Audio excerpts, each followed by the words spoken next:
अपने व्यस्त कार्यक्रमों में से समय निकालना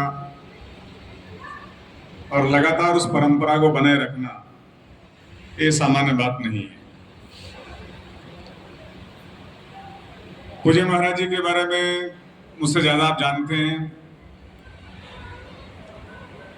मैं केवल इतना कहूंगा कि आधुनिक भारत के, आधुनिक युग के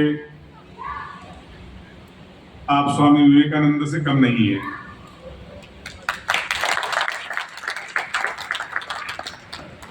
भारत की पहचान, भारत का ज्ञान, भारत की आध्यात्म की परंपरा, धर्म की शिक्षा, बहुत समय से आप देश ही नहीं तो विदेश के अनेक सारे देशों में आपकी यात्राओं के माध्यम से वह संदेश दुनिया के हर कोने तक जा रहा है।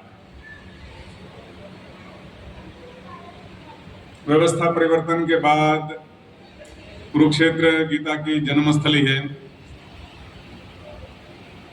तो 2016 से पहली बार कुरुक्षेत्र में गीता जयंती अंतर्राष्ट्रीय स्वरूप को प्राप्त हुई और मैं बैठा बैठा हिसाब लगा रहा था कि लगभग पिछले 8 वर्षों से, क्योंकि अंतर्राष्ट्रीय स्वरूप इसका 8 वर्षों से हुआ है, 8-9 वर्षों से, तो लगभग 3 करोड़ लोग गीता जयंती के अवसर पर ये पहुंचे हैं। कम नहीं है, ज्यादा ही हो सकते। और इन सब में ठीक है, प्रशासन का अपना एक अलग सहयोग है, उनका एक ढांचा है, वहां की व्यवस्थाएं देने सरकार का काम है, लेकिन अंतर्राष्ट्रीय गीता को इतना बड़ा स्वरूप प्रदान करना वो महाराज जी के बिना तो संभव नहीं था। क्योंकि मैं उस सारे अंतर्राष्ट्रीय स्वरूप के प्रारंभ से लेकर और अभी तक के उस सब गतिविधियों में मैं भी रहा हूं। महाराज जी का आशीर्वाद सदा साथ रहा है। वैसे जब ध्यान में आते हैं तो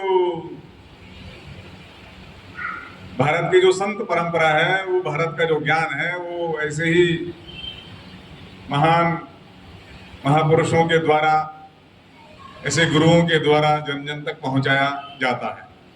और हमारा सौभाग्य है कि हम आपको जानते हैं, आप हमको जानते हैं।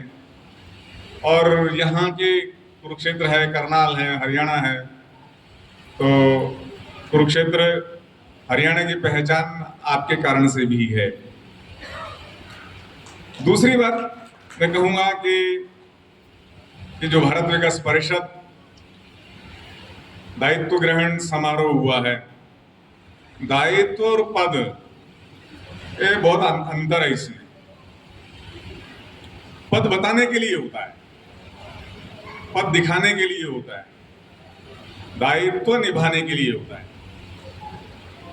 और इसलिए जब दायित्व की बात आती है, ये पद ग्रहण समारोह नहीं है, दायित्व ग्रहण समारोह है।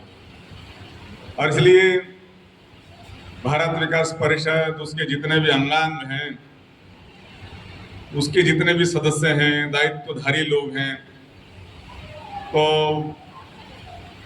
भारत विकास परिषद का जो उद्देश्य है, ऊपर जो 5 उद्देश्य लिखे हैं, उन 5 उद्देश्य को धारण करते हुए उनको कृति देना और दिन रात इस कार्य को आगे लेकर जाना। भारत विकास परिषद का नाम भारत विकास परिषद है। भारत विकास यानी भारत के विकास की यात्रा, भारत के विकास की यात्रा चल रही है। आज से 27 वर्ष पूर्व देश के पूर्व राष्ट्रपति डॉक्टर APJ अब्दुल कलाम और उनके एक मित्र YS राजन ने एक पुस्तक लिखी, India 2020 a vision for the new millennium. नई सहस्राब्दी के लिए भारत की क्या दिशा चाहिए। तो पुस्तक में लिखते हैं कि भारत में वो सब कुछ है, सब कुछ हो सकता है, लेकिन भारत के लोग ये मानने के लिए तैयार नहीं है। क्यों? क्योंकि भारत के लोगों के मन मस्तिष्क में मानसिक गुलामी का जो एक भाव बैठा हुआ है, जब तक वो बाहर नहीं निकलेगा तब तक भारत जो है वो भारत नहीं बन पाएगा। और इसलिए उन्होंने कुछ मूल बातें बताई है। उन मूल बातों की तरफ नहीं जाऊंगा, लेकिन जैसे 20वीं शताब्दी के अंत में ये बात आई थी कि 21वीं सदी का भारत कैसा होगा। तो आज वह 21वीं सदी का भारत जैसा होना चाहिए था वैसा हो रहा है, और उसकी जानकारी पूज्य महाराज जी ने अभी हम सबके सामने रखी है। तो 21वीं सदी का भारत, उस भारत को 21वीं सदी का बनना है और 2047 तक उसको विकसित भारत बनना है। तो विकसित भारत बनते समय समाज के प्रत्येक व्यक्ति का सहयोग चाहिए। समाज की भिन्न भिन्न संस्थाएं, अनेक संगठन, सरकारी तंत्र तो लगा ही हुआ है भारत को विकसित बनाने में, लेकिन जब तक समाज का जनमानस सभी लोग नहीं लगेंगे तब तक ये भारत विकसित भारत नहीं होगा। और इसलिए कुछ मूल बातें, अपने देश की बनी हुई वस्तुओं को हम ग्रहण करें, विदेशी वस्तुओं का न्यूनतम उपयोग करें, आवश्यकता बहुत आवश्यकता है तो उसका उपयोग किया जाए, अथवा भारत के मूल से, भारत की धरती से पैदा हुआ सामान उसका हम उपयोग करें। पर्यावरण का संरक्षण करें। दुनिया ढिंढोरा पीटती है कि पर्यावरण संरक्षण के लिए हम ऐसा कर रहे हैं, ऐसा कर रहे हैं, लेकिन व्यवहारिक रूप से कुछ नहीं कर रहे, केवल भाषणबाजी हो रहा है। तो भारत के लोग पर्यावरण संरक्षण के प्रति जितने संजीदगी के साथ, जितनी संवेदनशीलता के साथ अपना दायित्व निर्वाह कर रहे हैं, तो इसको और अधिक बढ़ाने की आवश्यकता है। सामाजिक समरसता, देश के अंदर अनेक सारी समस्याओं के अंदर एक समस्या छुआछूत है, अनटचेबिलिटी है, जाति भेद है। तो जाति भेद समाप्त होना चाहिए। इस जाति भेद को समाप्त किए बिना भारत 2047 का विकसित भारत नहीं बनेगा। चौथी बात है कि स्व का बोध होना, अपने देश की जो चीज है, अपने देश के महापुरुष है, अपने देश की संस्कृति है, धर्म है, सनातन है, अपने देश की नदियां हैं, अपने देश के जीवन मूल्य हैं, उन जीवन मूल्यों के प्रति अपनी आस्था चाहिए, उतना उसके प्रति भाव चाहिए। तो ये कुछ मूल बातें हैं, इन मूल बातों के बिना भारत विकसित नहीं बनेगा।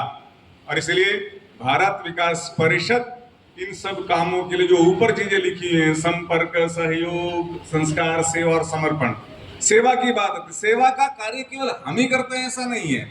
सेवा का कार्य समाज के अंदर अनेक ऐसी संस्थाएं हैं जो लाखों कार्यक्रम करती हैं, लाखों सेवा के प्रकल्प चलते हैं। सेवा करते समय सहयोग देने वाला और सहयोग लेने वाला, इसका पता भी नहीं लगना चाहिए। सहयोग किसने दिया और सहयोग किसके लिए दिया गया, ये कभी भी उजागर नहीं होना चाहिए। मुझे लगता है इन कुछ बातों को लेकर के अगर हम चलते हैं और ये दायित्व ग्रहण समारोह के अवसर पर पूज्य महाराज जी ने जो संदेश दिया है उसको अगर हम अंगीकार करते हैं, स्वीकार करते हैं, तो निश्चित रूप से भारत विकास परिषद और भारत के विकास की यात्रा 2047 का भारत यशस्वी भारत, शक्तिशाली भारत, आर्थिक रूप से सशक्त भारत बनेगा, इसमें कोई शक नहीं है। भारत विकास परिषद के कार्यकर्ताओं ने मुझे यहाँ बुलाया, तो उसके लिए मैं आप सबका हार्दिक आभार व्यक्त करता हूँ। वैसे कपिल जी ने मेरे परिचय में बहुत कुछ बताया, लेकिन एक बात वो बताना भूल गए। मैं करनाल के रहने वाला हूँ, मुबारकाबाद गाँव का, लेकिन 30 साल पहले गांव तो छूट गया। शिक्षा दीक्षा यहीं खालसा कॉलेज करनाल की है। तो अब महाराज जी के वहाँ उधर कुरुक्षेत्र में निवास करते हैं। जो यदा कदा महाराज जी आते हैं तो उनका आशीर्वाद भी हम सबको प्राप्त होता रहता है। इन्हीं कुछ बातों के साथ मैं अपना